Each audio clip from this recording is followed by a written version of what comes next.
Hello and welcome to JuiceHead. Today we're back with Fallout 4 Mods Weekly, checking out some of the best mods to come out in this past week. In today's video, I'll be showing you a variety of mods, ranging from new and exciting signs to some pretty interesting and integral armors. If you guys do enjoy the content, you could leave a like or a comment on this video, it helps promote it.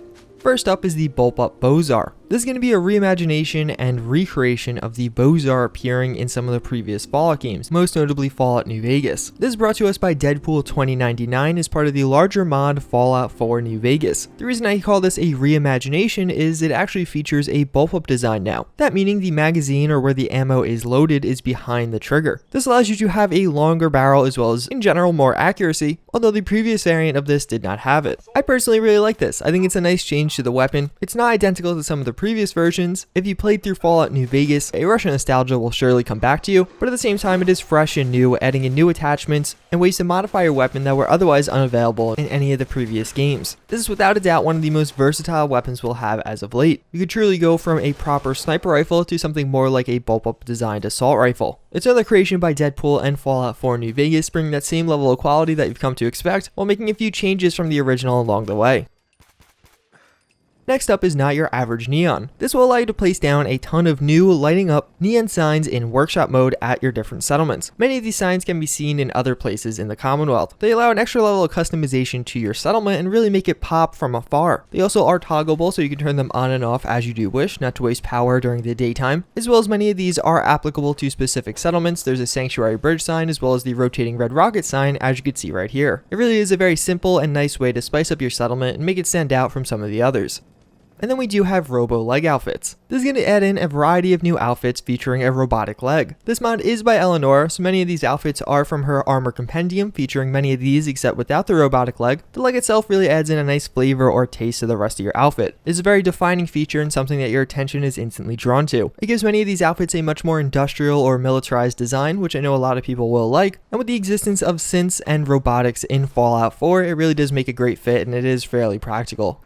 Then with the blast from the past, we do have Wasteland Melody's service rifle. This is going to be created as part of the larger mod Fallout Cascadia, adding in Seattle and within that the NCR. The service rifle, of course, is the most iconic weapon from Fallout New Vegas. Seeing it being carried by NCR troopers or even some of the more daunting enemies you did face, it quickly became a fan favorite, so much that we actually have a few of them already available for Fallout 4. With that in mind, this service rifle definitely differentiates. It adds in a few new features as well as new custom sounds that do definitely make it unique. One such feature is the universal rail system. This is going to be a feature more widely present in the larger mod Fallout Cascadia. But right now the way it works is after attaching a rail system, a typical Picatinny rail onto your gun, anything that would normally attach to that rail can be added to any of the other guns, making that attachment universal. Right now it only is applicable to the service rifle, but as we do get more weapons in the future, it will generalize to those also, very much like how it works in the real world. Even beyond that, as you do modify this weapon and get higher receiver and caliber types, the overall look of the gun will actually be higher quality. You'll have less scratches, less dents, and most noticeably less rust on the outside. This gun is a very compact and nice package, featuring custom animations reused from the RU-556. It definitely does enough to differentiate from some of the other service rifles while still maintaining that iconic and classic look.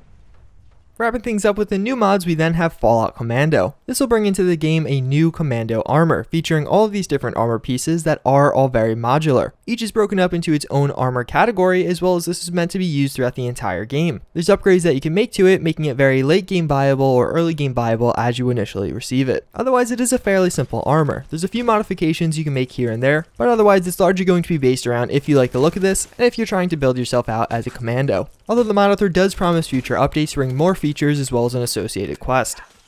And yeah, that's pretty much it. Last but not least, we do have the Caravan shotgun. This is going to be ported over to Xbox One. I kind of tried to do this video as like Bro Jewel. Mainly the intro was the real part I was trying to copy from him. The rest of it, I just kind of tried to talk slower and more a calm tone like he does. I don't know, I just wanted to see if I would do it. I think next week I'm going to do someone else. So let me know in the comments down below, which like YouTube or Fallout 4 content creator should I try to copy the voice of next time? Again, I don't really have a reason to do this, but after 82 episodes, you might get a little bit bored and want to try something different. Plus, hopefully at the end of this, I'll actually find a way to actually improve my own commentary and how I talk. But yeah, again, that's going to wrap it up. As I mentioned briefly, the Caravan shotgun ported over to Xbox One. I imagine a lot of you guys know it and have downloaded it already, but if you haven't, check that out, and I hope to see you all next time. Later.